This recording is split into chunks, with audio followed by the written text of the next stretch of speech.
저는 과거의 학생들이 어떻게 공부를 했을지 궁금하여 조사를 하여서 발표를 하겠습니다. 이 사진은 조선시대의 과거 시험을 재현한 사진으로서 이런 사람들처럼 바닥에 이렇게 쭈그려 앉아서 이 돗자리를 깔고 이 종이 거기다가 붓 그리고 먹 등을 사용하여 이 시험을 쳤다는 것을 알 수 있습니다. 고구려 백제 신라 즉 삼국시대부터 광복 이후 일제강점기 이후 광복 이후까지 교육과정의 변천사인데 저는 고려와 조선을 중심적으로 조사를 하였습니다. 자, 목차는 고려와 조선의 학교, 고려-조선의 입시제도, 고려-조선의 신분에 따른 공부 차이, 그리고 고려-조선과 현재를 비교하며 느낀 점입니다. 고려와 조선의 학교인 고려의 학교 현교와 조선의 학교 성균관입니다. 자, 고려시대의 공립대학교인 국자감은 고려시대 성종이 설립을 했어요. 그리고 공민왕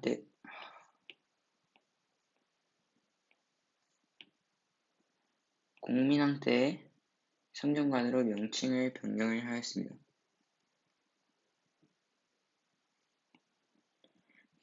그리고 예종 4년에 칠제를 설립을 했는데 그러니까 1109년에 칠제는 7개의 전문 강좌입니다.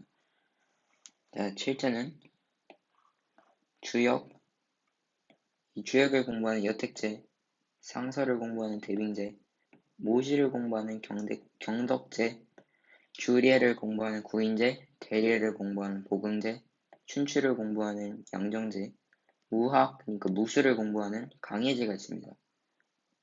자, 이 무학 빼고는 거의 다 이 유교 경전이거나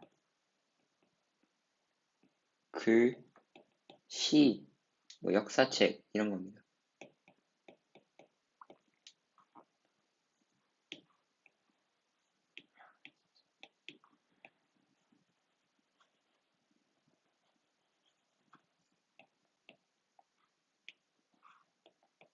네. 그리고 국자감은 신분에 따라 입학 자격을 제한하였는데 국자학, 즉 유학 공부는 3품 이상의 부모님이 있을 때에만, 태학, 즉 역사와 정치는 5품 이상의 부모님이 있을 때만, 사무학, 즉 시와 운문, 그러니까 글 쓰고 시 쓰고 하는 것을 공부하는 것은 7품 이상의 부모님이 있을 때만, 기술학부, 그러니까 법, 글씨나 그림, 수학 이런 것을 하는 것은 서민이나 8품 이하의 부모님이 있을 때입니다. 자, 이걸 보시면 아시겠지만 8품, 7품, 5품, 3품 즉 몇 품인데 이 몇이 숫자가 낮을수록 위치는 높은 거예요. 맞죠? 그러니까 제일 높은 자리는 정일품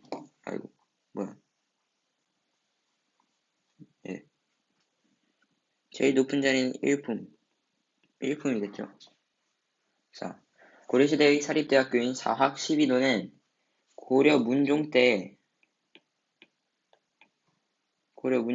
최충이 구제를 설립했어요. 구제는 9개의 학당이고 이게 성공을 이루니까 다른 관리들이 자극을 받아서 다른 학당들을 설립을 하였는데 설립자들이 다 모두 과거의 고시관인 지공거를 지낸 당대의 대학자인데 이게 무슨 뜻이냐면 과거 시험의 감독관이라는 소리예요. 그러니까 시험을 사람들이 이렇게 치고 있는데 부정행위를 하는지 잘 하고 있는지 컨닝을 하는지 확인하기 위해서 여기에서 지켜보고 있는 거죠. 그러니까 이 사람들은 되게 높은 사람들인 거예요. 자, 이 사람이 높은 사람들이라 했죠. 그리고 과거의 고시간인 만큼 시험이나 그런 거에 대해서 잘 알고 그러니까 귀족의 아들 귀족의 아들들, 거의 다 아들들이겠죠. 귀족 자제들이 이 위에서 봤던 국자감보다 4학 12도를 선호해서 새로운 파벌이 조성이 됩니다. 자, 새로운 파벌 조성. 새로운 파벌이 조성이 됐는데 고려 말에는 국자감의 예위 과정으로 전락하다가, 그러니까 떨어지다가 수준이 점점 그냥 공양왕 3년에 폐지되고 말았습니다. 그리고 교육은 국자감과 비슷한 정도인데 나라에서 수시로 교육을 감독하고 나라에서 논밭을 지급하는데 이것이 학전이라고 하는 겁니다. 학전은 학교에 주는 논밭이거든요. 이 논밭을 갈아서 그러면 벼가 이렇게 생기겠죠. 이 벼가 생기면은 이 벼를 팔아갖고 너희들이 교육에 필요한 돈을 충당하여라. 이런 뜻으로 논밭을 준 겁니다. 자, 조선시대의 학교인 조선시대의 공립대학교예요. 이 성균관이죠. 이 성균관에 대해 설명해 보겠습니다. 성균관은 고려시대 성종이 설립하였고 공민왕 때의 성균관으로 명칭이 변경되었는데 기억나신다면 이것이 국자감과 같습니다. 예, 국자감이랑 성균관이랑 같은 거예요. 고려시대부터 있었는데 명칭이 변경되고 공민왕 때에 그리고 조선시대까지 이어진 거예요. 자, 성균관은 입학을 해야겠죠? 일단 입학 자격은 과거 시험의 속과를 합격해야 합니다. 자, 과거 시험의 속과란 생원과 진사과가 있어요. 생원과는 문예 창작 시험, 진사과는 유교 경전 논술 시험입니다. 그러니까 글 쓰고 시 쓰고 그런 거를 시험하는 게 생원과고 그 유교 경전, 그러니까 사서오경 같은 거 그런 것을 잘 이해했는지 평가하는 시험이 진사과예요. 자, 속과 합격과는 전국에서 단 100명이에요. 전국에서 단 100명이니까 경쟁률이 굉장히 높았다는 것을 알 수 있고 그리고 학비는 전체 무료예요. 왜일까요? 이게 성균관은 공립대학교인데 이게 왜 학비가 전체 무료일까요? 이 전체 무료인 이유는 이 성균관을 졸업을 하고 나서 막 큰 회사, 대기업, 예를 들어 삼성 같은 곳으로 취직하는 것이 아니라 나라의 정부의 조정에 취업을 해갖고 거기에 관리로 일하기 때문에 나라를 위해 일할 사람들이기 때문에 학비가 전체가 무료예요. 참 좋죠. 자, 그런데 돈을 내야 하는 사건이 조금 있습니다. 자, 일단 속수리라는 것을 해요. 속수리란 자, 명주, 그러니까 비단, 실트 다 같은 거예요. 명주 묶음, 술, 안주를 스승께 바치는 건데 그러니까 1학년 때 이 성균관을 들어갈 때 1학년이겠죠? 성균관 대학교 1학년에 들어가서 선생님, 교수님, 스승께 이 세 가지 품목을 바치는 것인데 자, 시대마다 값은 달라요. 시대마다 값은 다르는데 요즘 돈으로 계산하면 명주는 30에서 100만원, 술은 5에서 10만원, 안주는 3에서 5만원으로 약 계산을 하면은 약 150만원 정도 예상이 됩니다. 자, 이것 빼고는 거의 돈을 낼 일이 없어요. 학교에. 굉장히 좋지 않나요? 자, 그러면은 요즘에는 우리나라의 학교들이 다 학비가 비싸잖아요. 근데 얘는 150만원 내고, 150만원을 내면은 끝이에요. 네. 자, 이 건물은 성균관 사진인데, 자, 이게 명륜당이에요. 이게 어디냐면, 뭐야, 이게. 자, 유교를 강의하는 곳인데, 자, 성균관의 설계도 같은 건데, 이곳의 중요한 건물들을 보자면, 명륜당, 여기에 있죠. 명륜당은 유교를 강의하는 곳이에요. 강의실이죠. 문묘는 이 사진에는 없지만, 공자를 모신 사당이에요. 그리고 양제, 즉 서재와 동제 둘 다 있다 해갖고 그냥 양제인 거예요. 서재와 동제. 요게 있죠. 이렇게 서재, 동제. 이것은 학생들의 기숙사예요.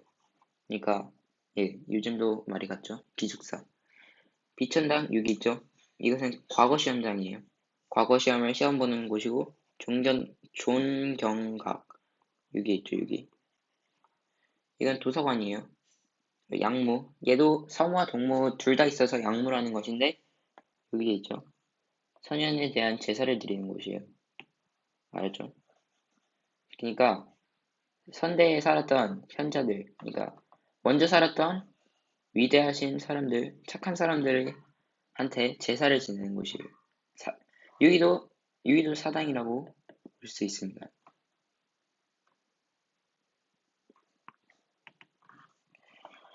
자, 조선시대의 사립초등학교와 중학교인 서당에 대해 알아봅시다.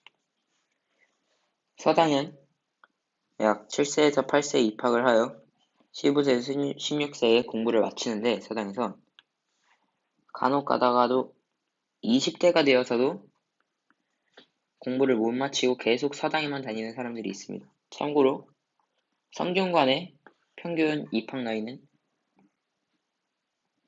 30대입니다.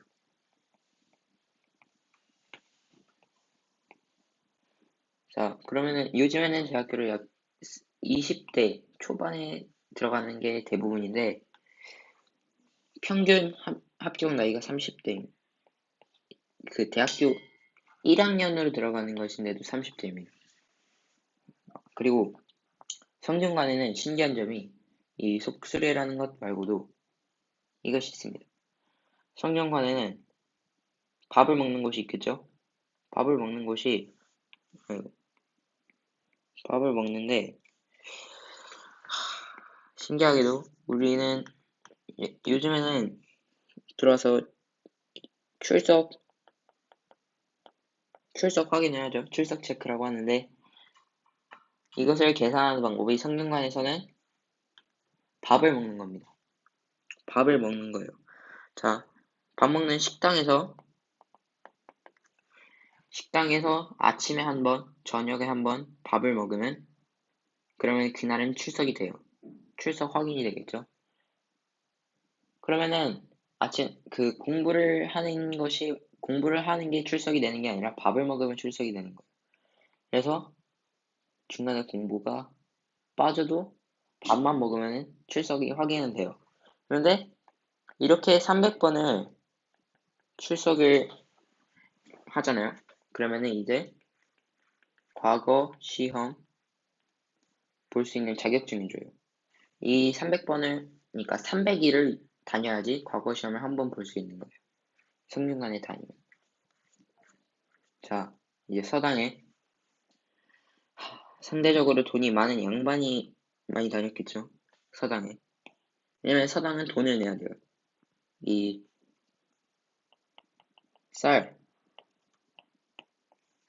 쌀 같은 것을 훈장님께 드리고, 그러니까 선생님께 드리고 학교를 다니는 것인데, 그렇기 때문에 사립인 거예요. 훈장님이 서당을 세운 거니까. 그리고 유교 사상의 영향을 받아서 여자보다 남자가 더 많이 다녀요. 학생이. 거의 대부분은 남자입니다. 그리고 교육과정은 천자문을 통해 한자를 익힌 후에 명심보감, 경몽유길 등을 통해 문장을 외우고 교훈적인 내용을 익힙니다. 이후 18사략, 자치통감 같은 역사책을 읽은 후에 이 수학이란 것을 공부하여 유학의 기본을 공부하고 유교영전인 사서삼경으로 넘어갑니다.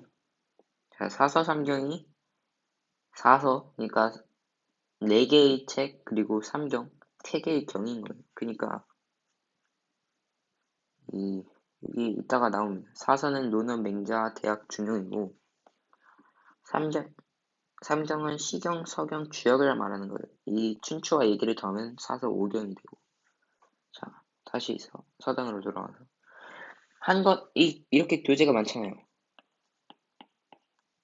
이 교재가 많은데 교재를 다 외우고 이해를 해요. 그러면은 훈장님께 감사를 하면서 떡과 음식을 준비해서 책거리라는 약간 작은 잔치 같은 것을 하고 다음 책으로 넘어간다고 합니다.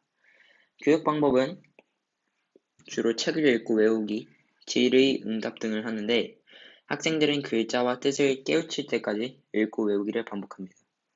유교 경전을 배울 때에는 훈장과 학생이 질문과 답변을 하는데 그러니까 이 글자 뜻을 깨우칠 때까지 읽고 외우고 읽고 외우고 읽고 외우고를 하는 거예요. 그래서 예를 들어 옆에 있는 A라는 학생은 3번만 읽으면 다 외워졌어요. 그러면은 3번 만에 시험 보고 뭐 확인을 하고 집으로 가서 밥을 먹든 하겠죠. 끝나고 빨리 끝나겠죠. 하지만 예를 들어 옆에 있는 B 학생은 100번을 읽어도 안 되면 그냥 될 때까지 하는 거예요.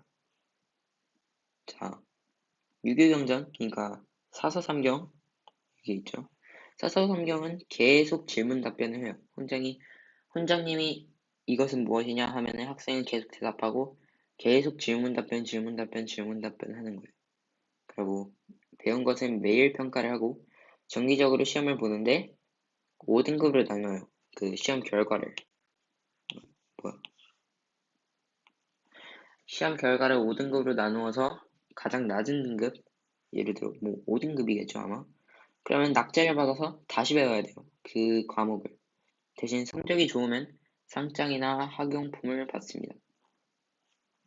자, 이것은 서당에서 사용한 교재로 이게 그 한자를 배우는 천자문, 이것은 경목요절과 명심보감으로 문장을 외우고 교훈적인 내용을 익히는 책입니다. 조선시대의 지방대학교라고 볼 수 있는 향교는 고려 임종 때 설립을 했어요. 그러니까 얘도 승등관처럼 고려에도 있던 시설이에요. 조선까지 계속 내려져 왔던 거죠. 조선에도 계속 있던 거죠. 그런데 임종 때 설립을 했는데 정확한 연도는 알 수가 없어요. 그리고 조선시대에는 태조 이성계가 한 고을에 하나의 향교식은 설치를 하라고 명령을 내렸고 이 향교뿐만 아니라 고을의 수령, 그러니까 고을을 다스리는 사람이죠.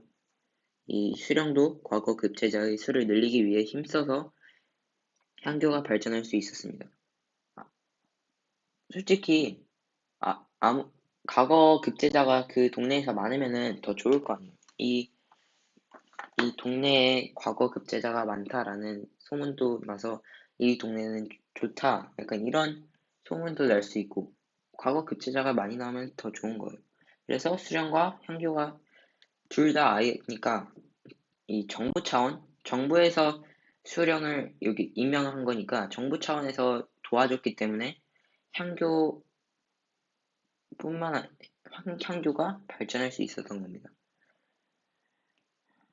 향교는 과거 시험에 필수적인 시문직기나 유교 경전, 사서 등을 가르쳤고 강경과 재수를 평가하였습니다. 강경이란 어느 구절을 지정하여 암송하는 거예요. 그러니까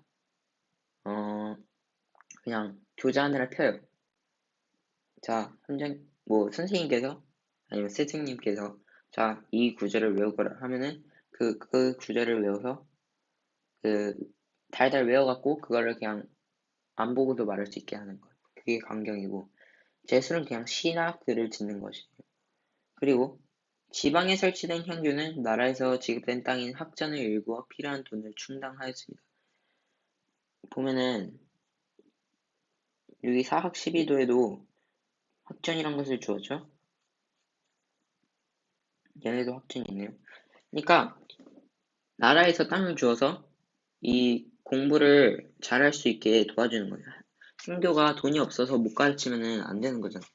그래갖고 이 나라에서 지급된 땅인 학전을 일구어서 쌀을 키워서 아니면 보리 그런 식으로 땅을 일구어서 필요한 돈을 충당을 하였고 향교에는 공자 등 여러 유학자들을 제사 지내는 공간이 있습니다. 자, 이 사진은 대구에 있는 한 향교의 모습인데 여기 보면은 이렇게 사람이 있죠? 이 사람이 이 그림인데 유학자들, 공자나 맹자 이런 사람들의 그림들을 여기다가 붙여놓은 겁니다.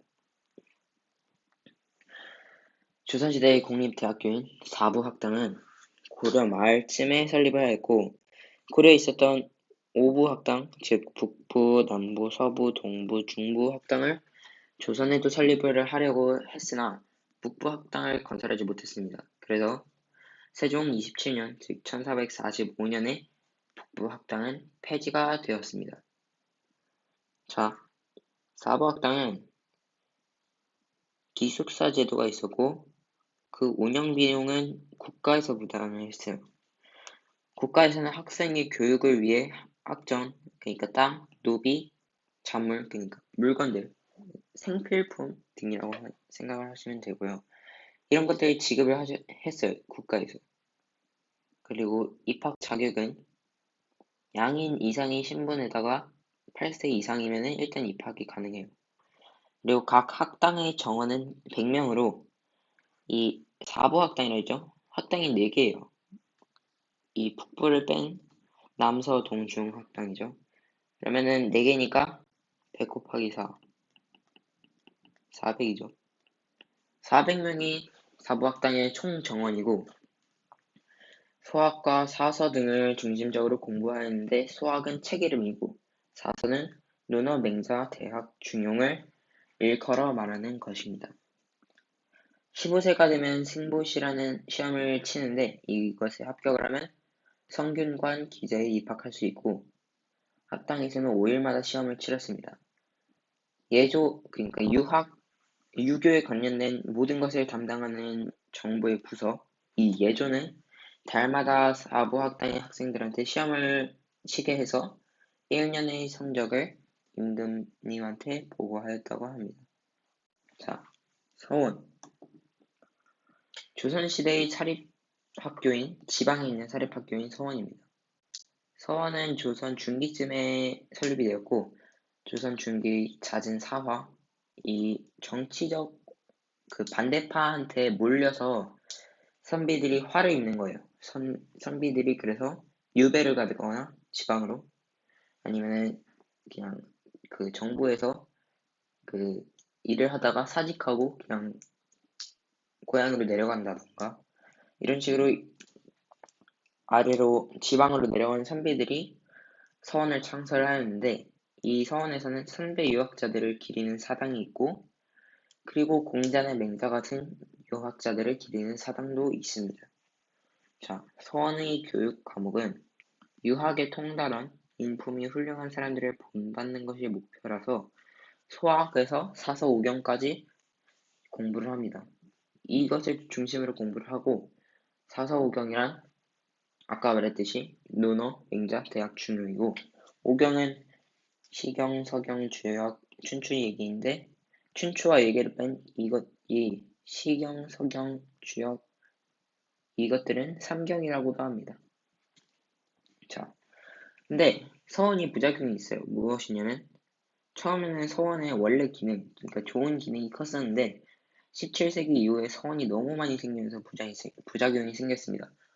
예를 들어 서원에 딸린 토지는 세금을 안 내는데 나라에 서원이 너무 많아지니까 세금을 안 내는 땅이 너무 많아졌고 사사로 세워진 서원, 그러니까 유학자가 아닌데도 자기를 그냥 제사 지내게 하는 서원, 이미 살아있는 사람한테도 제사 지내는 서원, 뭐 그냥 제사 지내겠다고 농민들한테 돈을 빼앗는 그런 서원들, 이런 식으로 안동김 씨들도 굉장히 나쁜 짓을 많이 했었는데 이 안동김 씨들도 서원은 나쁜 것이라고 인정할 정도로 나쁜 짓을 많이 했어요. 그래서 영조 때 이 한 사람당 하나의 서원만 허용을 하였는데, 그러니까 이 A라는 사람이 있어요. A라는 유학자가 있는데 A라는 유학자를 모신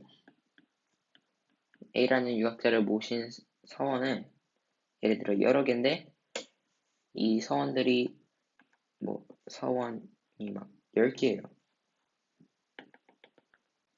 10개인데 이제는 다 없애고 싹 다 없애고 이 하나만 A라는 사람을 모실 수 있게 해놓은 거죠. 그리고 고종 때에는 그러니까 흥선대원군이 중첩된 서원이나 사사로이 세워진 서원을 모두 폐지했어요. 그러니까 예를 들어 이 B라는 사람은 유학자 아니 그냥 일반 사람인데 자신을 모시게 한 서원 같은 거나 아니면 C라는 이미 살아있는 사람인데도 모시면서 제사를 지내는 이런 서원들을 다 없애버린 거예요. 이것은 굉장히 잘한 짓입니다. 자, 그래서 지금 남아있는 서원은 한반도에 한 두 자릿수 정도밖에 없어요. 서원의 개수가. 그 중에 남한에 있는 서원들은 유네스코 세계문화유산에 등록이 되었고 그 서원들 중 하나인 도남서원은 이렇게 생겼습니다. 네. 자, 고려 조선과 현재 입시 제도를 살펴보도록 할 텐데 과거 시험을 재현한 사진으로 이 사진은 고려와 조선의 과거 시험에 대해 보여주는 사진이고 이 사진은 현재의 수능이라고 하죠. 대학 수학 능력 시험을 보여주는 사진입니다. 고려의 과거 제도인 과거 시험은 문과, 잡과, 승과가 있는데 문과는 양반 및 사대부 집안이 많이 보았고 잡과는 중인, 승과는 승려만 볼 수 있었는데 문과는 여기 있다. 문과는 제술과와 명경과가 있었고 제술과는 문장, 시 등 글짓기, 명경과는 유교 경전 이해를 평가하는 시험입니다. 잡과는 전문직, 예를 들어 의사나 회계사 같은 요즘 소위 돈을 잘 버는 직업을 할 수 있게 시험을 보는 과거 제도고 승과는 교종선과 선종선이 있는데 이것은 불교의 교리 때문에 차이가 나는 거예요. 교종과 선종. 자, 그리고 음서라는 특별한 게 있는데 고려시 음서는 일단 조상의 공덕으로 채용한다라는 뜻으로 귀족의 자제에게 시험 없이 관직 진출을 허용하는 일종의 특혜예요. 자, 고려시대의 음서는 고려 성종시대에 처음으로 시작되었고 목종시대에 법제화되어 그러니까 법으로 지정되어 시행이 되었습니다. 음서제도가 생긴 이유는 왜냐면 시험도 안 보고 바보 같은 사람이 들어올 수도 있는데 왜 시험을 안 보고 들어오게 했을까? 이 음서제도가 생긴 이유는 이 과거 제도가 이제 시행이 되잖아요.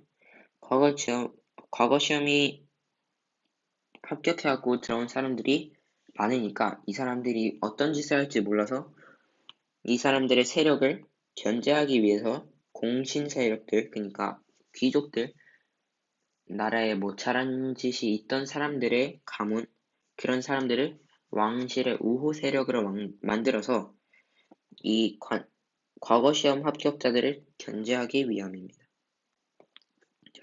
그런데 고려에만 음서가 있는 줄 알 수 있는데 조선시대에도 음서는 있었으나 고려시대의 귀족 사회 같은 것을 타파하고 그러니까 쉽게 말해서 부셔버리고 실력으로 관직에 진출한 양반이 중심이 되어 만들어진 국가이기 때문에 음서는 매우 불명예스럽습니다. 그리고 음서의 범위도 일단 우선 왕족, 공신, 오품 이상의 대신이 자신의 가문 안에 있으면 고려에서는 음서를 활용하여 관직에 나아갈 수 있었어요. 그런데 조선에선 그 범위도 줄어들고 훨씬 더 불명예스럽게 되었는데 오직 2품 이상의 관료, 실직 3품 이상의 관료에게만 음서의 혜택이 제한되었습니다. 또한 이 음서를 해갖고 들어와도 중요직, 그러니까 돈 잘 벌고 나라의 중요한 그 보직들 그런 것을 할 수가 없었어요. 그리고 승진도 과거 시험을 보고 들어온 사람에 비해서 잘 못했죠. 자, 이제 조선일 과거 시험엔 이것은 문과이고 이것은 무과인데 속과와 대과가 있어요. 상중간에 합격하기 위해선 속과를 합격해야 한다고 했었죠. 속과는 생원과 진사과가 있고 각각 100명이 합격을 할 수 있습니다. 생원과는 사서오경 시험, 진사과는 문예를 시험을 봅니다. 자, 100패를 주죠. 합격을 하면. 자, 대과를 넘어갔어요. 자, 일단 여기에서 상중간에 입학 가능. 상중간 입학이 가능이 됩니다. 그리고 자,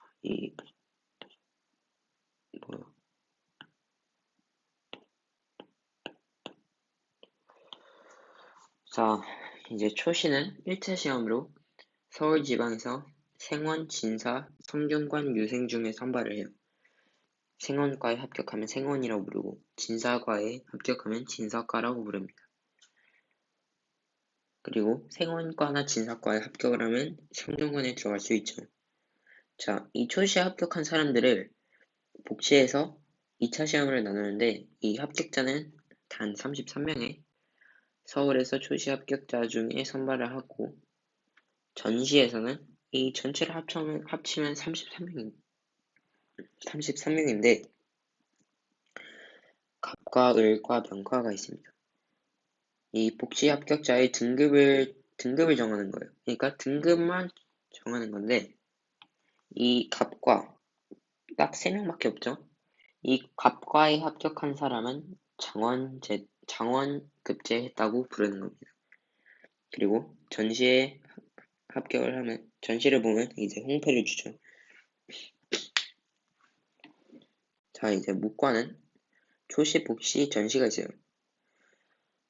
초시는 서울이나 팔도의 병양에서 선발해서 200명을 선발하고 복시는 서울 병주에서 초시 합격자 중에 선발하여 단 25명만 뽑고 이제 전시에서 25명의 등급을 정해줍니다.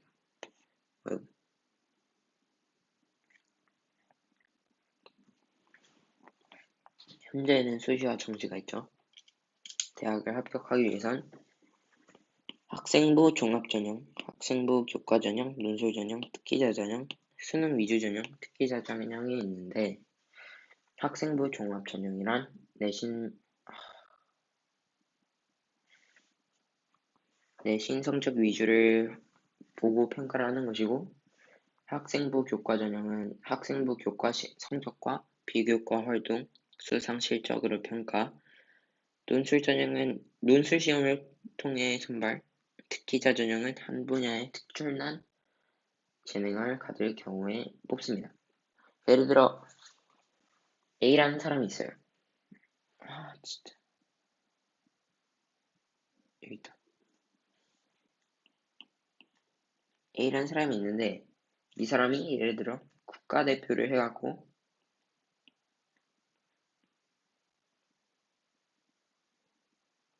이렇게 양궁을 예를 들어 양궁을 해서 국가대표를 올림픽에 나갔어요. 그래갖고 금메달을 땄다고 칩시다.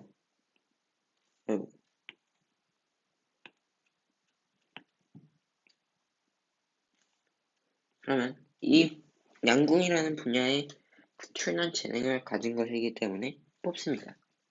네.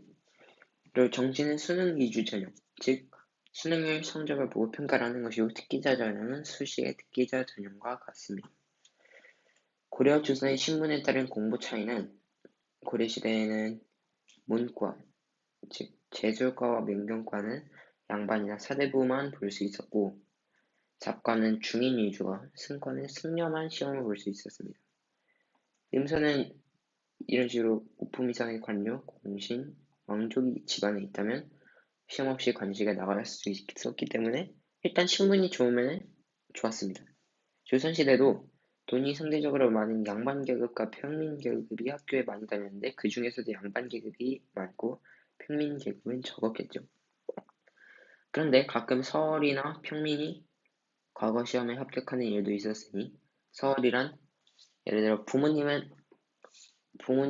중에 아빠는 양반이에요. 그런데 엄마는 신분이 좀 더 낮거나 아니면은 첩이라고 하죠.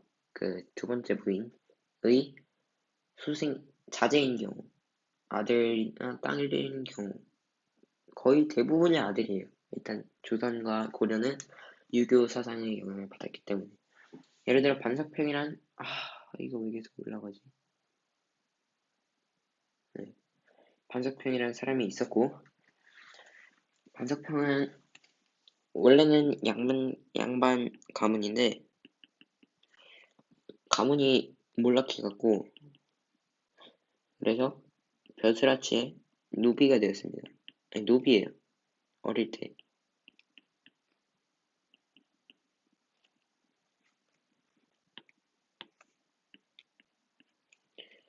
노비인데 이 사람이랑 또래의 아들이 있어요.